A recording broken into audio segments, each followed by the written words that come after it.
everyone. Welcome to the Above the Yellow Line live stream on a Thursday night. It's the ATYL Crew coming at you with some more NASCAR content. If you guys don't know me, my name is Taylor Kitchen. I talk about NASCAR all the time. Joined by my co-host, Adam Lucas and Dom Joseph. Gentlemen, how are we doing? Good? Yeah, we're on brand. That's good. I'm feeling bonita. Wow, that's a throwback. I feel bonita. Wow. Yeah, it is championship weekend. It's finally here. Yeah, there is a lot to talk about, as we're seeing in the chat. There's a lot to go over tonight. Our final, I guess, normal show of the season. Next week's going to be a longer show with a lot of fun stuff on that one. So you want to make sure you join us next week. But we're talking about this week right now. Let's go. Spiders out. They're going to want to hear this. Yes, get the spiders out. We're going to want to hear all these announcements that we have going on next week. Get your burlap sags of spiders. We're getting ready to roll. Spiders are our friends. In case you guys are new here, you'll figure this out very quickly. They absolutely are our friends. All right. Don't buy into the hype. We have our championship for all three series after this weekend at Martinsville, which resulted in quite a lot of drama and penalties, and we'll go through those together because, you know, what's a Martinsville race without some drama and chaos? So our championship for the Truck Series is Grant Enfinger, Corey Heim, Christian Eckes, and Ty Majeski. For the Xfinity Series, Austin Hill, AJ Allmendinger, Justin Allgaier, and Cole Custer. And then as for the Cup Series, we have Joey Logano, William Byron, Tyler Reddick, and the winner of the race at Martinsville, Ryan Blaney. But all of that came with some controversy, of course. We'll get into our preview of Phoenix later in the show, but let's talk about the penalties that surfaced from this weekend to start off with, as we do have a decision from the National Motorsports Appeals Panel as to whether those penalties stood or not. So let's start off with the debacle for the Cup Series here. The number 1, the number 3, and 23 were found guilty, I guess I should say, of manipulating the outcome of the race through the Chevrolet blockade around William Byron and the slowing down of the 23 car on track to give Christopher Bell a spot. Those teams and I guess a team executive, the crew chief, and the spotter of each team were suspended for one race, so they will not be at Phoenix to end the season. They were also fined $100,000 per team and driver, and they were docked 50 drivers and owners points. They tried to appeal this decision. The National Motorsports Appeals Panel for Trackhouse at least denied the appeal. RCR dropped their appeal, and then 2311 Racing decided yesterday that they were just not going to appeal altogether. All this to say, I guess, throwing it to you guys, I'll start with Adam. Do you think those penalties are justified? Yes and no. Welcome. Sorry. I'm back. We're back live. Yes and no. I definitely can see how it was manipulated. But I mean, penalties, it is what it is. It's the end of the season. I'm ready for Phoenix. I'm just ready to be mentally checked out and take a little break, honestly. So I think it's justified. The penalties that were issued. Yeah. So yes. Dom, what about you? You think penalties were justified? And I'll even ask you, I don't want to point you in a different direction than you might be going, but do you think the penalties were enough? Yeah, see, I don't know how I feel about, I mean, for sure, Ross Chastain, Austin Dillon, Bubba Wallace all deserve to be penalized in some way, shape, or form because they very directly manipulated the outcome of this race. If Bubba Wallace doesn't go 40 miles under the average speed, Christopher Bell doesn't get in. If the Chevrolet blockade doesn't exist, Christopher Bell gets in without having to throw his car up against the wall. Which, right. Again, I know it's not the Hail Melon, but it is the Hail Melon kind of deal. It's like, I don't know. He was so desperate to get past Bubba. I know he threw it into that corner to get to him, to like try to make the pass, and then got into the wall. But at that point, if you want to save yourself, then let the car roll off the wall and then gas it up. That might have saved him, but I don't know. I personally think the two Chevys creating a shield around William Byron was a bit more egregious. Go ahead, Adam. No, I'll go finish your statement because I want to go back to one thing about what you just said. Yeah. To me personally, like, I don't know. Because I know, like, I don't know the ins and outs of the business and how it works, but like, if you want to be the ultimate, like, you want to fear the rule book and the people that enforce the rule book, you can say, well, congratulations, because of both of you guys, we have a championship 3 going to Phoenix. You're both not going in because you both broke the rules. And, Kyle Larson, points wise, wasn't close enough. Like, you can't just promote one guy up because 2 other guys messed up. But I would be on board with kicking both of them out and just having 3 guys go for the title so that we would go into this weekend with no controversy. And right there, you put the fear of God into these race teams of knowing, okay, if we try to mess around at all, it could cost us the season. But obviously, that's a very extreme way to look at it. But that's just my opinion. I mean, that's fair. Adam, what you got? The wording of the penalty for Bell is what kind of ticked me off because a safety violation. Yeah, that didn't sit well with me, especially since you can't advance your position. I thought that was part of the rule where if you rode the wall and advanced your position, that's when the big no-no happens. Right. But he didn't advance his position. He just rode the wall because he had hit the wall. Well, and let me read the wording of the rule to you that NASCAR specifies a wall right under, because they didn't make a whole new rule about it. It literally just falls under the safety violations portion. It's what section of the rule book? I want to make sure I get this right here just to make sure. It's rule book 10.5.2.6.A, just so you guys know I'm not pulling this out of nowhere. It says safety is a top priority for NASCAR and NEM. Therefore, any violations deemed to compromise the safety of an event or otherwise pose a dangerous risk to the safety of competitors, officials, spectators, and others are treated with the highest degree of seriousness. Safety violations will be handled on a case-by-case basis. This was a case-by-case basis that NASCAR threw the Hail Melon move under, but there's no specifying of a wall right, something like that. So the rule book in general is very vague, and it is case-by-case, which I know can also rub some people the wrong way. I'll say, in terms of the safety side of it, I do understand though, if you're an official, all it takes is one little very sharp piece of that card to break off and fly up and just catch you in the absolute perfectly problematic spot on your body. You know what I mean? It's all it takes. So I get that. There is a good point in the comments that says, I thought it was only safety for Martinsville because the wall gate is over there in turn 3, which is another valid point. So, I would agree. I think along with what everyone's saying here, Thorin, I think 1 and 3 are more egregious than the 23. I would agree there. Overall, I think the manufacturers need some points penalties to justify them. I will say, Elton Sawyer talked to the media when the decision was made to penalize these drivers and these teams. And he said, we looked at trying to penalize the OEMs, but there was no wording in the rulebook that would really allow us to do that. When you think about when NASCAR makes penalties and why they do and don't do certain things, there's always an appeals process. There could be an appeal saying, hey, there's no wording in the rulebook that allows you to penalize the OEMs. Then it drags out the process. So NASCAR has to do their due diligence. Also having a question of why did it take 30 minutes to determine this? They also said they wanted to make sure they got the call right. It was clear that he rode the wall. I think NASCAR's kind of idea was there intent there or not? And does intent matter in this case? So they wanted to make sure they got this right because, of course, their decision would determine who was in the championship for. Is it Bell or was it Byron? So I will say NASCAR took care in this case scenario, but it's unfortunate that we have something like this happen.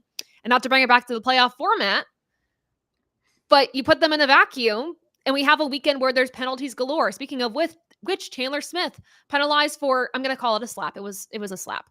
Slapping Cole Custer after the Xfinity Series race for racing him pretty rough. I mean, Chandler Smith had nothing to lose this race. He's very clear that he doesn't really have plans for next year. And I mean, you get the way you race, I guess. And then, of course, not related to the racing itself, but Ty Majeski was fined $12.5K for missing the media time for the Truck Series Championship 4 day. He was home voting. So he's going to try to appeal that, being like, hey, doing my civic duty, but got fined for that. So we'll see what goes on there. Otherwise, though, a big dramatic week of racing. We also saw Taylor Gray get into it with Christian Eckes. Christian Eckes won the race and have to advance his points position. Nevertheless, bumped and ran Taylor Gray out of the way, kind of door slammed Ben Rhodes and got the win. But that's Martinsville, and that's how these drivers have to race. I want to make sure I got to John. You said that you agree with the penalties that were handed to Chastain, Dylan Wallace. Also believe that it was the right call to black flag Bell, which I do agree. I think everyone's kind of on the same page here of how NASCAR handed out the penalties. But yeah, I will say NASCAR will look into the offseason about the wording in the rule book around penalizing the OEMs in this. And they also said they're open to suspending the drivers involved in the future. For me, say the manufacturer not being in it. Yeah. Coming soon, insane. the 2025 Yes. rule book. The 2025 rule book has to have some major changes this year, not only with like the DVP, but this. I mean, NASCAR is not going to have that much of a break. They typically don't, but a full rewrite. yeah.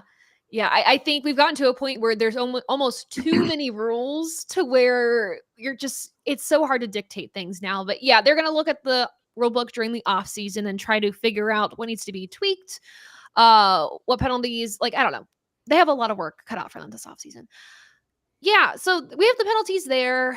Like I said, Trackhouse lost the appeal for that. RCR decided to not go ahead with their appeal after learning the decision for Trackhouse, and 2311 decided just not to altogether. They're all focused forward towards Phoenix. And I guess any last things to say about Martinsville? I just say, while there was all that controversy, I'm glad you're bringing this up. There you go. Yeah. The reigning, defending NASCAR Cup champion left zero doubt. Yeah. In that race. Yeah. It's one thing to scoot your way in, final couple laps. I mean, Joey did it in 2018. He had a really good car that day, but he had to physically move Truex to win that race on the last lap. It was, you can argue all you want, man. Terrible driving. Of course, it had to come to this to get to the. I mean, Blaney left no doubt. He was so much better than everyone else. And I mean, talk about the just Team Penske as a whole. You look at Joey at Vegas, Blaney at Martinsville, like the game 7 mentality that this team has is terrifying. Yeah. To the other teams. And just I would say too, if you're a Blaney fan too, you had to be seeing him get out of that car. Yeah. Like he won that. It's just the energy, the raw emotion of I ain't going nowhere. I mean, Ryan Blaney is a bad man. that was incredible. Just to quote Stephen A. Smith when he talked about Aaron Rodgers in his prime, he's a bad man. Yeah. I think when the chips are stacked against Ryan Blaney, he tends to perform. And then you have them going into a track that Penske as a whole is really good at. They're dangerous. No wonder they've won all the championships in the Gen 7 car. Phoenix, the Gen 7 car with the Ford body, it works too. The Penske drivers are just so good at that track in general. And I will say when Alan Gustafson, Chase Elliott's crew chief, is saying, by the way, the 12 car is the best on track, watch out for him on the radio.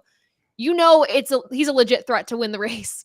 I mean, the fact that we had a late race restart and even with like 30 to go, you started to see the 12 car just going through the field super quick. And I'm like, oh my God, is he going to catch them? And then when the laps winded down, you had the 12, the 9, and the 5 all in one row. And it was so intense. And I will say the new tire compound too, that we had on the rights, produced some of the best Martinsville racing we've seen in this Gen 7 car. So you got me hyped up now talking about this. Yeah. I was at the truck race. The truck race, and Eckes at one point had a lead of a straightaway. Yeah. And you looked at Eckes leading by a straightaway, and you're like, man, ain't nobody going to catch him. Chase Elliott had a lead by a straightaway on Blaney, but the radio call to Chase was Blaney's coming. Mm-hmm. Like, come on, he man. He was on a roll. Come on. How are you that good? I mean, we also saw points of this race too where Ryan Blaney struggled to pass Brad Keselowski. It was 1-2. He just drove pissed off. When Ryan Blaney drives mad, he's unbeatable. A ticked off Blaney is a dangerous Blaney. Yes. I mean, you saw him at Phoenix. I thought he was going to screw himself out of a championship last year when I thought he was going to wreck himself out trying to get the lead from Chastain. That was some of the best in-car radio I've ever heard of. It was so good. That right there, you knew that he had the drive that day, that he was going to get it done. He's in his Sith Lord era right now. He is. He's ready. Speaking of Tyler Reddick's paint scheme for this race, can you imagine a championship winning car if he wins the championship with the? Oh, so no, Reddick's in the Reddick's in the Beast Unleashed. in the Sith car. That's right. Bubba's I want the diecast of Bubba's car, but again, sweet. It is still sweet. So good. Yeah, I wish that they were doing both the dark side and the light side again, like they did. What was that last year? That would have been good. But fighting for a championship, the Beast Unleashed car. We'll see. You never know. Anything else about Martinsville that we want to kind of tie the bow on? Can we address the hot dogs? Oh my God. Yeah. Okay. They're not good. I'm Oh my God, sorry. they're not bad. No. They're I wouldn't say not they're great, good. though. They're solid. It's the Martinsville hot dog. Here's my Yeah. thing. They're solid. It's a hot dog. It's a hot dog. But like, if your claim to fame is your hot dogs, they better be damn good. I had them in the spring because I was starving and I was like, cool, fine. When I had them on Saturdays when we all were like, okay, let's try the hot dogs because our Got them better from the halves had actual never had stand in the them. infield. Yeah. Yeah. We went to the actual stand in the infield and they were disgusting, which by the way, how did I not mention this? We were on a damn car this weekend. Oh yeah. How did I not mention this to start off? I didn't Meanwhile, sorry guys. I literally forgot to mention this, but we had a really cool opportunity this weekend that came together last minute that I kind of want to share the story of. Let me get the side of the car up here real quick, just so if you guys didn't see it, you can see it here. Hold the phone. Hold the phone. Okay. There you go. Kind of. Yeah. Rawr. We had the whole upper quarter panel of a car sponsoring Logan Bearden this weekend and my Carmen Racing equipment. I got a DM Friday late morning saying, hey, there's sponsorship on a car that needs to get sold for a driver, Logan Bearden. So-and-so is trying to look for people. Like, are you interested? And I said, well, why not? Sure. There it is. You saved it. Yeah. Yeah. I mean, in the matter of like 4 hours. That's a check swing, Adam. Did she go? You got it. Oh my Lord. Anywho, this came together last Can we minute. talk about the fact that we were not only on a car, but we were also on a car also sponsored by Booth 34 Diecast? How perfect is this? It's like a perfect storm. The perfect race car. We got to the track, and first off, I saw the logo. I started to tear up a little bit because, like, I mean, I don't care. Yeah. Like, it's a cool thing, right? And then just knowing Logan's story and how hard he works, and I got to see him in his Xfinity Series debut at Richmond, and I was blown away by his performance. So, one, getting to partner with a great driver, and even two, a cool team is amazing. But sharing the car with awesome organizations like Save 22, met them. They do a lot with helping veterans that are combating mental health, trying to get suicide prevention, stuff like that. They are a very important organization. And then Booth 34, we got to the track. I didn't know we were sharing the car with them. I found the guy who operates that right away. And I was like, I spend so much money here. My entire crew can spend so much money here. So we were stoked. But yeah, this came together very last minute, Friday afternoon in the span of 4 hours. They put the sticker on the car at the track on Saturday, and we'll be on the car again at Phoenix. So I'm very excited about that. And yeah, this is really cool leading up to our big announcement on Thursday next week. So stay tuned, folks. Stay tuned, folks. We've been working on this for quite some time. Yes. It's all about spiders, you guys. Anywho, didn't mean to go on a rant, but like thought this was cool and I couldn't not mention it. So first off, wouldn't be possible without all of you all for supporting what we do. So thank you. But look out for us at Phoenix too, on the car. So I'll give a shameless plug to Booth 34. I was on truck day Friday in the good old tents, and I did see him stocking up for his booth. He was getting some pretty cool stuff. Yes. So make sure to go check him out. Yeah, check out the guys at Booth 34. It's dangerous. It's very dangerous. It's very. If you're a 164 collector, it's very, very dangerous. There are some treasures to be found. There are. I will say our big announcement is we don't have an ATYL race team, unfortunately. So not yet. Not yet. Watch that happen someday. But yeah, not yet. But these are our point standings, by the way, after Martinsville, to just truly wrap that up. 1, 2, 3, 4. Yeah. Seems kind of rigged. Yeah. Well, hey, if it was really rigged, I would be in first. So you were half the regular season. He got no space left on his C pillar. Look at all those winter stickers. Yeah, Adam is going all the way to the spoiler. This year. So, my God, yeah. Ben picked up the win this weekend. He did. So it's gonna come between Ben and I a few points for silver. For silver, and I guess we have our official race picks. We're not going to announce them yet, but should be interesting. So we shall see. But yeah, Adam, again, congrats. It's now official. Congrats. We didn't make a bet this year, so we'll have to maybe think through that next year. We'll have a different point system next year. We're gonna get really technical with it next year. So How about some buffalo chicken dip on Sunday? I got you. Game Deal. on. I got you. We can do that. I'm a little biased. I think the buffalo chicken dip I make is probably the best in the world, but we shall see. All right, folks. News. I said that there's a lot to talk about. We talked a lot about it with Martinsville, with the appeals, the penalties, and all that type of stuff. I think the big news from today was Corey Himes returning to Tricon Garage for a full season in 2025. So he remains with the team. I know over text, we kind of had this debate. Is that a good thing? Is it a bad thing? And I don't know if bad's the right word to say, because I mean, he's truly talented, but I guess what are we thinking about him staying in truck for another year? Adam, you seem pretty animated on your face right now. I have a couple theories going on. I'll be honest. I think it's a good thing because I don't think he had anything else because of a certain lawsuit. And I'm going to leave it at that. That's So fair. he did have somewhere to fall. That's fair. Now for 2026, he's got to get out of the trucks unless he wants to be a truck lifer. I mean, there's nothing wrong with that. A lot of guys have made a great career out of being in the truck series, but he does have that good raw talent that I think he can take it to the next level. So hopefully in 2026, Heim time will be going to the Cup Series. We shall see. Maybe his goal in life is to rewrite the Truck Series record books. Fair. I'm a lifer and dominate forever and ever. I mean, there's nothing wrong with that, right? Yeah, no, for sure.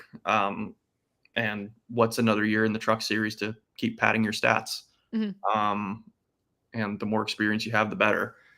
But with that too is going to come the bonus of being at the track each weekend. Most likely with an Xfinity Series race going on that weekend too. If not that, a Cup race too. So I'm sure it'll be split time in Xfinity and Cup. And whether it be a legacy car or unchartered bonus car for 2311 or whatever. I don't know. It could be that, or it could just be a ton of more starts for Sam Hunt, which again, he's overperforming the Sam Hunt cars. So I think he can still learn a lot in the Truck Series. It doesn't hurt, but again, it also kind of goes to show that there really are not that many seats in Toyota cars. Right. I think Toyota's downfall is they have all this great talent, but they lose it because they have nowhere to place it. And I think for Corey Heim, he's very devoted to Toyota and therefore, staying with Tricon another year. And I think hopefully he's given opportunities to race in one-off Cup races again for Legacy. We also know Legacy needs to work on some things, lack of better words. I think the one thing that does come from this too is this is more than likely a point that he is very loyal to Toyota. Yes. Yeah. I'm sure other teams have offered him, but he's committed to TRD. You saw, this is a Ford to Chevy case, so it's not really as strong, but like at the first case to move up to the Cup, people are going to jump at that. You saw Zane Smith go from Ford to Chevy with Trackhouse and being a Trackhouse development driver. And you saw how that kind of bit him a little bit and how this might kind of bite them in the butt going forward. They had a plan for him. It was just, we need you to be patient. Ultimately didn't work out. And I think for Corey Heim to be patient with this, again, there's nothing wrong staying in truck. He's trusting the process. He's putting a cushion around his stats. And obviously I think the championship favorite maybe this year, potentially, I know probably tied with Christian Eckes, but next year, knowing the truck field and what it's going to look like, maybe the championship favorite already for next year. Especially with Sawalich going straight to Xfinity. Yeah, with Sawalich is going straight to Xfinity too. So those are two home run hitters that you don't have to worry about. The Truck Series next year is essentially his, right? From my perspective, it is. Unless Sport comes out swinging with, it could be a great year for Majeski. Crafton can resurrect his career. Dear God. He'll get himself a fourth. And then there's the inevitable Ben Rhodes. Yes, of course. We love Ben Rhodes. So obviously right now, by the way, Truck Series practice going on at Phoenix. So kind of doing the show, kind of keeping an eye on that at the same time right now on the practice leaderboard. we got Ty Majeski first. So Christian Eck is second, Heim third. Trying to scroll down. So yeah, that's their top 3, at least in practice right now. So I'll keep tabs on that as we go along through the night. And then once we get to the Phoenix preview, but yeah, so Corey Heim returning to Tricon Garage in 2025. I do see, if Heim doesn't get promoted next year, wouldn't be surprised if he gets poached by another manufacturer. I mean, he's such a strong talent. I wouldn't be shocked, but again, talking about the loyalty factor, I think he'll probably stay with them. Talking about Majeski, yeah, he's been the strongest of the ThorSport Truck Series drivers this year by far. Only one to win, right? Yeah. Yep. Only one to win. So I do think, not to keep going back to what next year looks like, I do think Lane Riggs has the potential to do really well next year. yeah. Hopefully they can work out the bugs early in the season. Yeah. Sometimes all it takes is getting that first win. Yep. It's like if you can just break through and get that first win, then it's a full sprint from there. Yeah. So which essentially did happen because he has been he went back he's to the best of the rest. Yeah, for sure. Yeah, it was such a shame early on in the season, though, because you saw him get really close to wins or consistent top 5s, and then just something crazy would happen, whether he was caught up in someone else's mess or whether it was just something broke on the truck, or maybe he did a move that probably wasn't the best, but he went for it and it bit him in the butt. But yeah. I think next year, knowing the equipment he has and knowing he finally has the monkey off his back in terms of wins this year, he should hopefully be okay. So, I mean, I think there's not as much talent in the Truck Series field next year, as far as we know right now. It'll all depend on who comes up the ranks. That's the thing. It depends. Because I know Andres Perez, the ARCA Menards champion, is running Phoenix this weekend for Roper Racing. So there's a chance he could move up. According to Bob Podcast, the rumor is that he will likely move up full-time to truck, but it will not likely be with Roper. Yeah, that's a good one. Nick Sanchez is likely still going to be there next year. Nick is he's taking Parker's spot. Oh, that's right. Well, Raja will still be there, right? Yeah, Raja's I think still in the. Yeah. He's still signed. I believe he's still signed. Yeah. So yeah, so that'll be a question mark. New truck is open. Yeah. Yeah, that could probably be.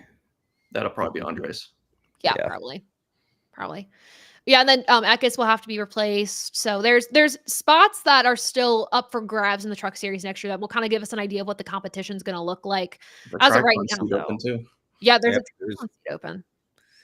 Yeah, with Taylor Gray moving up, which I know Noah said this, most likely that Heim should have been the one in the 54 instead of Gray by considering the owner. Yeah. Politicking. You never know. But yeah, I'm excited to see the Truck Series field next year, what that will look like. Let's go to the Cup Series side of news right now.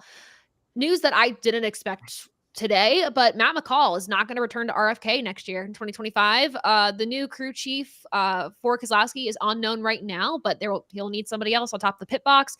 The likely case scenario that I thought through today, and I saw a couple posts on that on social media, is Jeremy Bolins just left the 21 car. I think we could see Keselowski and Bolins teaming up again next year. That seems most likely. Old Penske buddies. Yep. It makes sense. So yeah, I mean, that's the most logical move, but it could also come down to what does Jeremy Bolins want to do? Yeah. And then that asks the question, where's McCall going? Yeah. Rumor I heard was Spire, apparently. Man, they're poaching all the crew chiefs. I know. They're building a super team. They really are. I want to know what benefits they're offering. My God. I mean, to get that many good people, it's like, holy crap. Kyle Busch paid him pretty darn well then. Yeah, man. Yeah. It's gonna be fun for me. I don't know for you guys, but I think Spire has the workings of being a race winning team next year. Even to seeing, I know Hostafar had like a controversial weekend with some moves he pulled at Martinsville, but his talent is incredible on the Cup Series. He's been outperforming what the Spire equipment should be doing right now, or has been doing, I should say. So knowing you have him next year, Michael McDowell, Justin Haley, and then you have like Rodney Childers, crew chiefing Justin Haley. Like you have the workings of a race winning organization. It's a matter of can they put it together with everyone new that they're bringing in? Can the great minds come together and produce magic is the question for Spire next year. So We obviously have one more race to get through, but Matt McCall not returning to RFK. The likely case scenario would be Jeremy Bolins would move over to work with Brad again, or I guess different organization, but still keeping with Ford. Yeah. So, yeah. Yep. Is there any other news in the comments? If you want to type any news or topics you want to discuss, anything that I didn't say that you two gentlemen would like to discuss? NASCAR The one news? comment I see about if Priest to RFK has been announced or confirmed, that has not been announced nor confirmed yet. There was a test at Homestead. It was a wet weather tire test. We got there. Where Ryan Priest did race in an RCR, not RFK. RCR. Let me back up. There was a wet weather tire test at Homestead where Ryan Priest raced in an RFK car. We got there. We did it.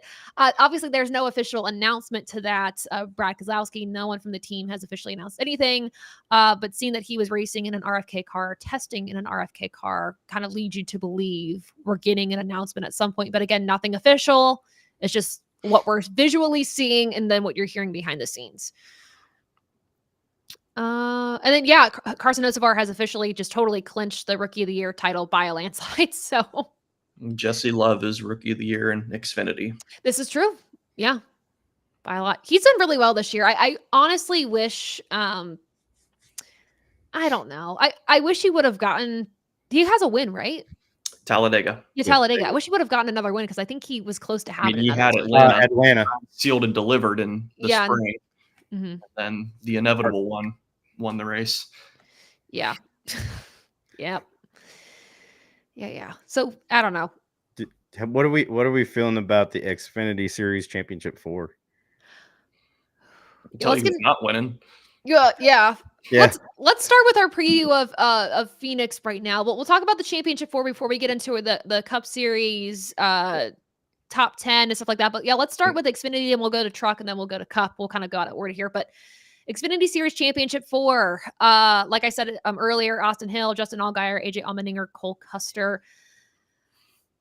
I can tell you, if AJ Allmendinger wins the championship, the Cup title will be postponed to Monday because he will tear that place down if he wins the Xfinity title.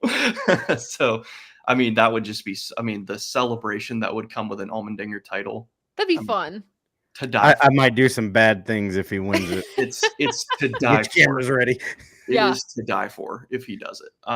But just performance this year though hasn't been on par with. Yeah, honestly, I really don't see Austin Hill doing it.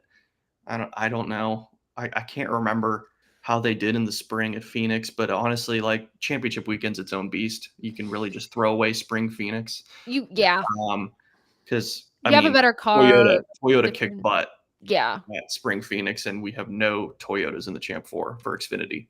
So, we could honestly see a Custer repeat. Knowing that this is SHR's last season as a team, they're going to throw everything in the kitchen sink at it. Hence my Stewart-Haas Racing Tony Stewart shirt today. It makes sense. Yeah, I am very much on the train of Justin Allgaier will never win an Xfinity Series title.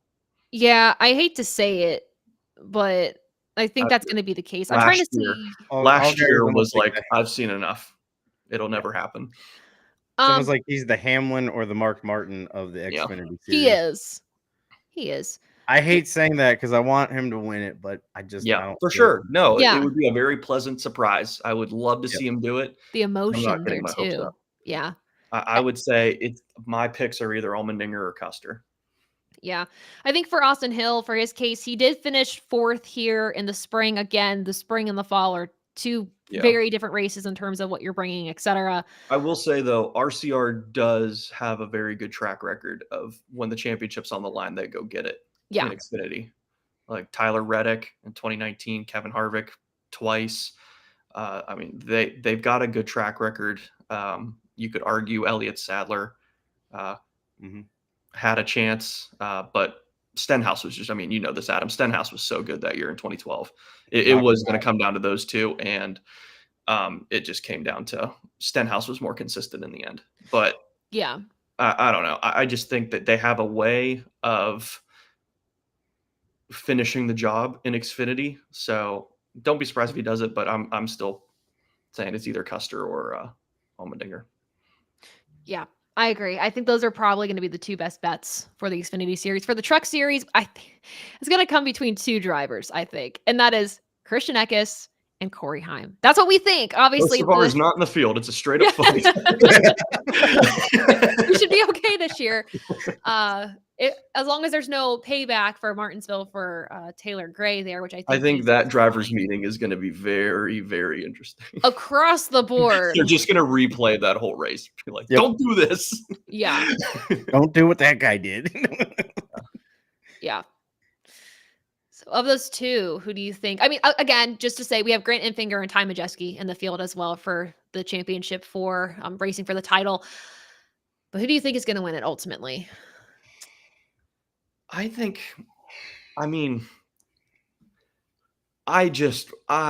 really want it to be between Heim and Eckes. That's all I ask. I ask is it comes down to those two. I mean, no offense to Majeski or Enfinger, but when you've got a title fight this good, I always go back to 2012 when it was Keselowski and Jimmy, and it was just those two straight up go get it. Who wants it more? Fight. And it was so good for 4 or 5 weeks. It was so good. I want a straight up fight between those two. And if I get that, I'll be happy. I'll take either one. Right. Yep. I agree. Yeah, they've been the best all season. I think that's what we need at this point. But we also know how these playoffs have gone the past few years across all the series that I just don't know if we're going to see it. I gotta feel like, I don't know them well enough, but I've got to feel like those two are in the same mindset of let's do this the right way. Yeah, I would hope so. Let's win. I mean, obviously I know Eckes last week, everyone's gonna be like, no, he's not. Well, you lead 190 of 200 laps and then see the lead get taken away from you right at the very end. It's like, you're not going to react the same. You're not going to react very well either. So you're going to be like, this is mine. You're not taking this from me. Well, yeah, my question is if that was the case that he did for a race win when he didn't need the points, obviously, again, he dominated that race. Of course, he would want to win it. But what would he be willing to do for a championship? But then you also know during the drivers' meeting, like you said, Dom, they're very stern with the drivers and saying, do not put us in a position we do not want to be in. Yeah, for sure. Yeah. I just hope they race clean. That's the hope. Let's not have a repeat of last year, please. So we can't wreck our grandmother for a championship on the last lap? No, unfortunately not. We're going to ban that this year. Yeah. Darn. Well, then I'm out. I'm not going to win. Okay, it's all good. It's all good. Can do the snowplow 150 and put giant blades on the front of the trucks. You could. My goodness. Do we think there'll be any spoilers in Cup? So, yeah, do we think we'll see something similar to last year where maybe potentially we could see Champ doesn't win the race? Yeah, Champ not win the race across the series too. I think, Dom, this is where we'll get into our projected top 10, maybe? Adam? Yes, because that is statistically answer the question. I do. I think it's very, very real that it's going to happen again. Just because if you look at the average finishes of the final four, they're not the best. No, not by far. So realistically, yes, I think a non-championship contending car will win at least one of the races this weekend. Probably Cup. I mean, again, Penske's so strong at Phoenix, but we've also seen that there are other cars strong. And statistically, wouldn't it be hilarious if like Austin Cindric just falls out, leads 312 with 312, and then Ryan and Joey finish 2-3? Put the setup in the wrong car. Yeah. Well, I think about this in 2022 when Joey Logano won the championship. Ryan Blaney was leading a lot of that race, or at least was close to the leader.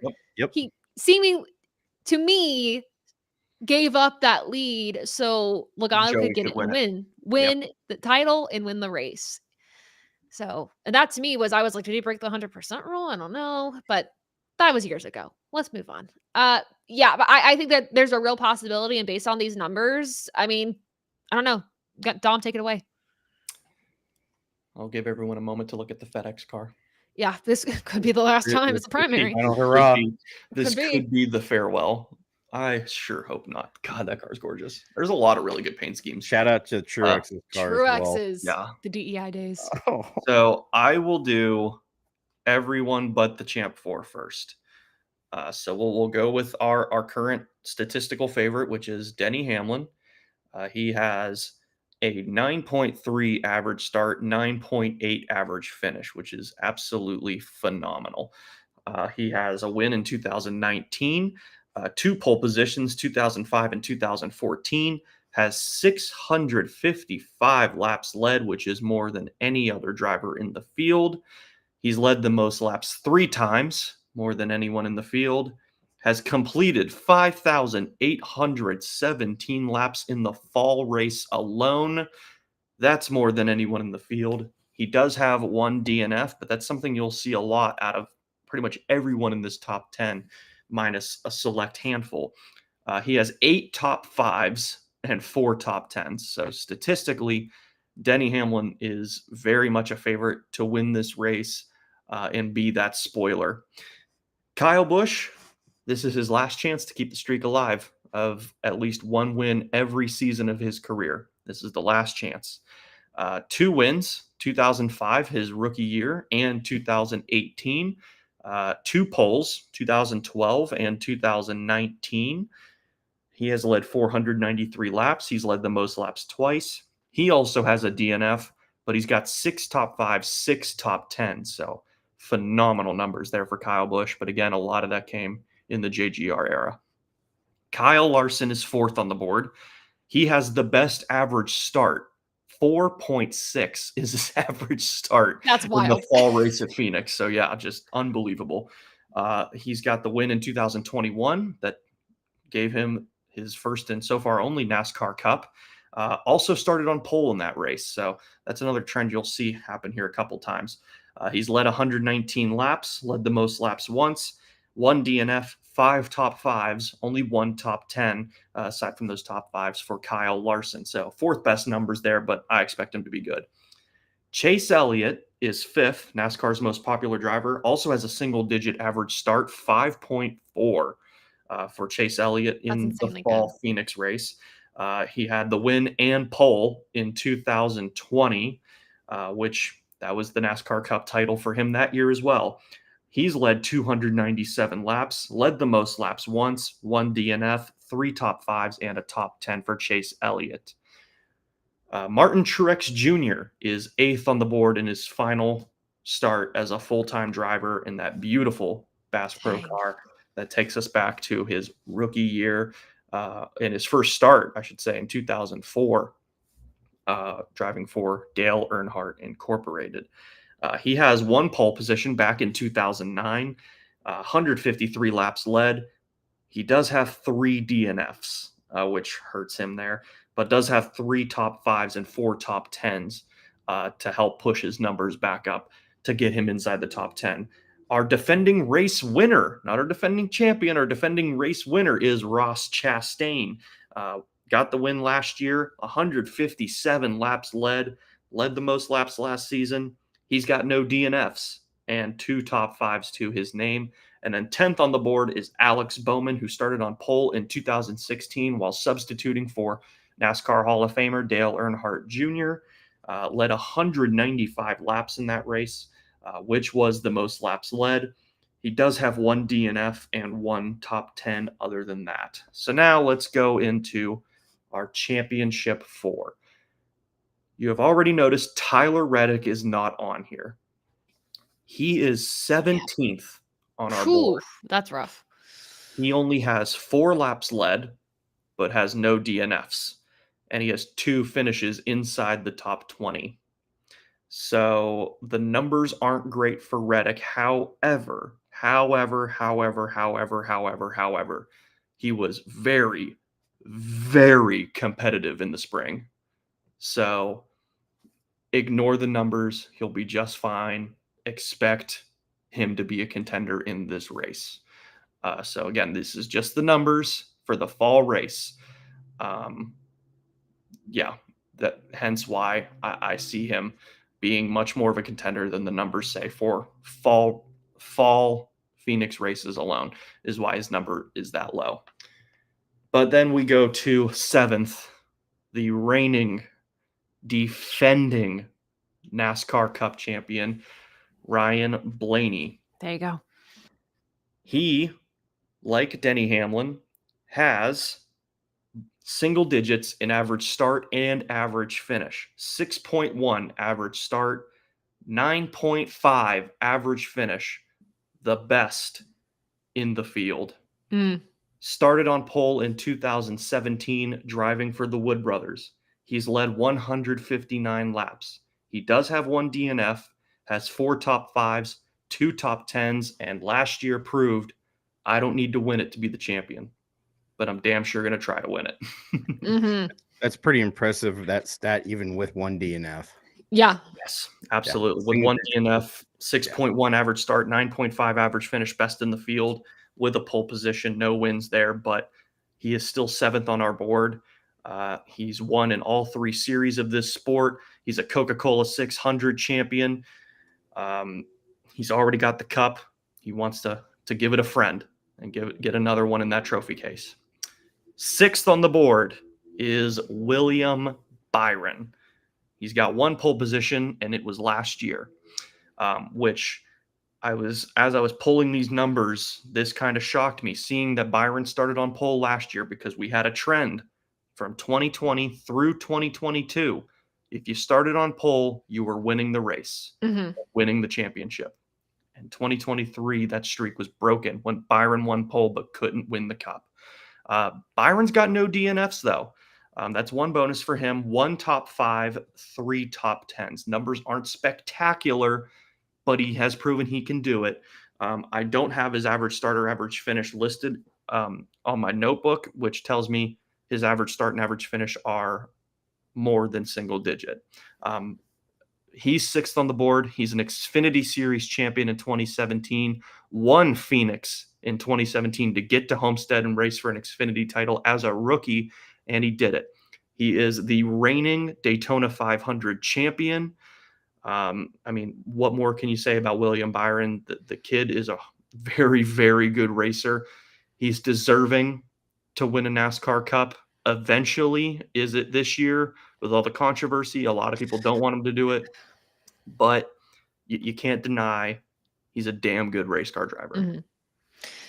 Yeah, the issue is with this year, you look at the championship 4 compared to the guys who got eliminated, and you have a hard time justifying, do they deserve or have they earned the championship this year? And I would say William Byron, yes. And then you have the controversy of he shouldn't have been in if it weren't for the penalty. Every driver in the championship 4 has something attached to their name this year in terms of controversy. I think the only one really is just Ryan, honestly.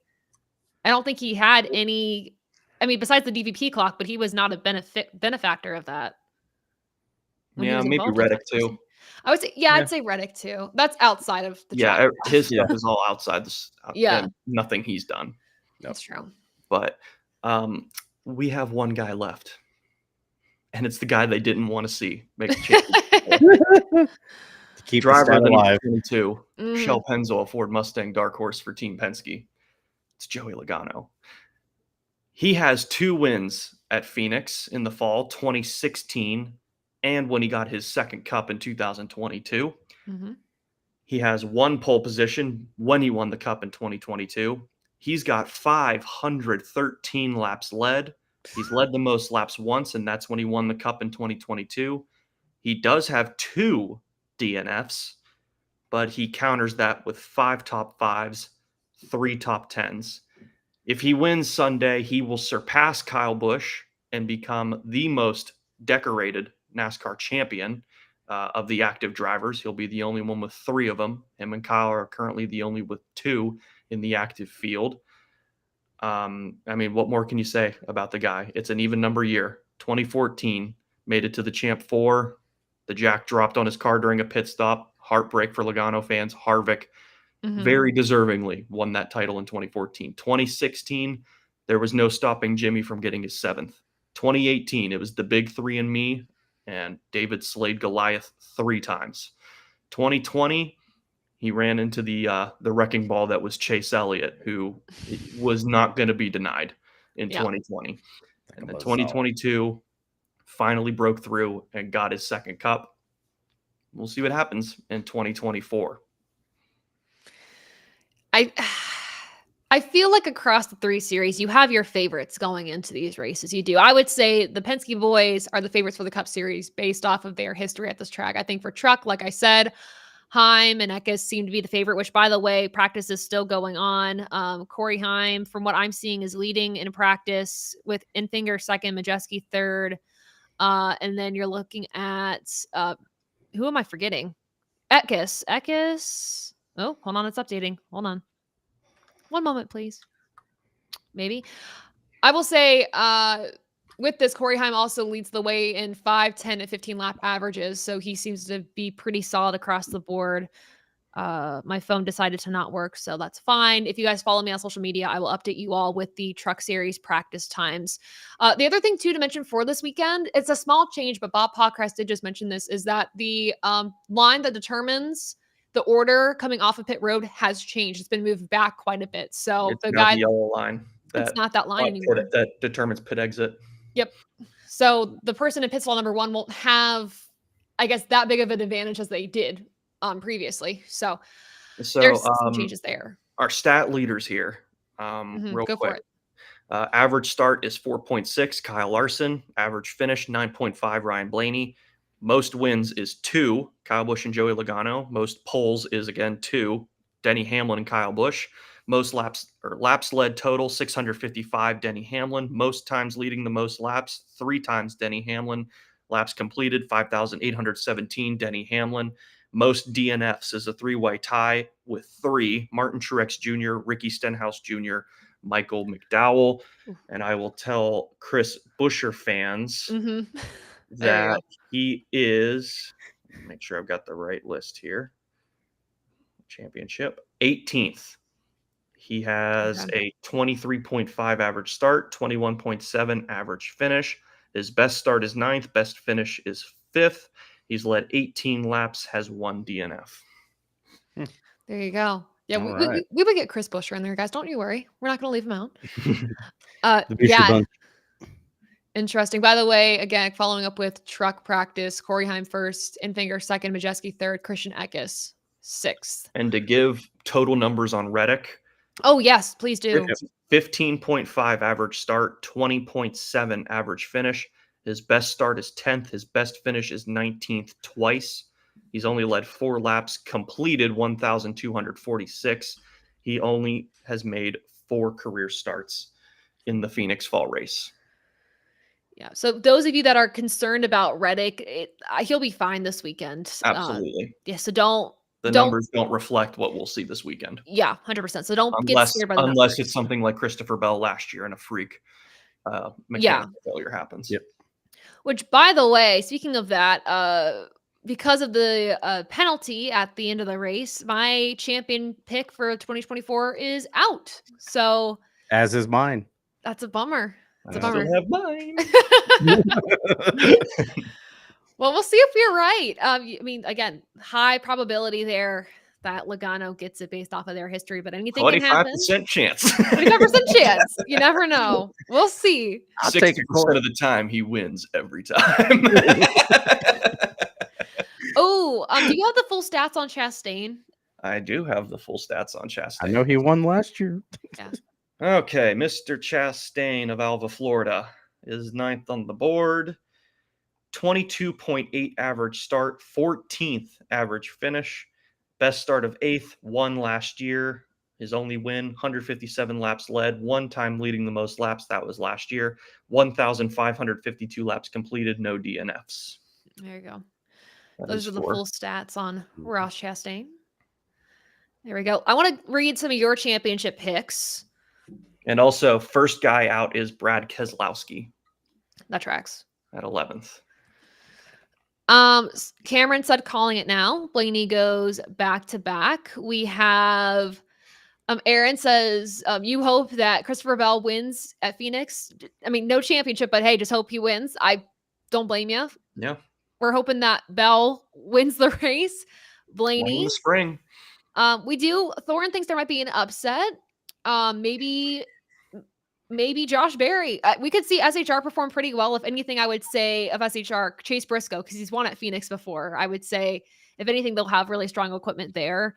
Gregson's got to win there in Xfinity. That's true. Yeah, he does. True. So we shall see about that. Let's see. John said before the season began, your prediction was Byron. So sticking with 24 and 24. Yeah. Solid predictions for race win and even to champion. Altogether, Blaney, Custer, and Finger. And Finger, he finished the race pretty strong last year. It was almost his.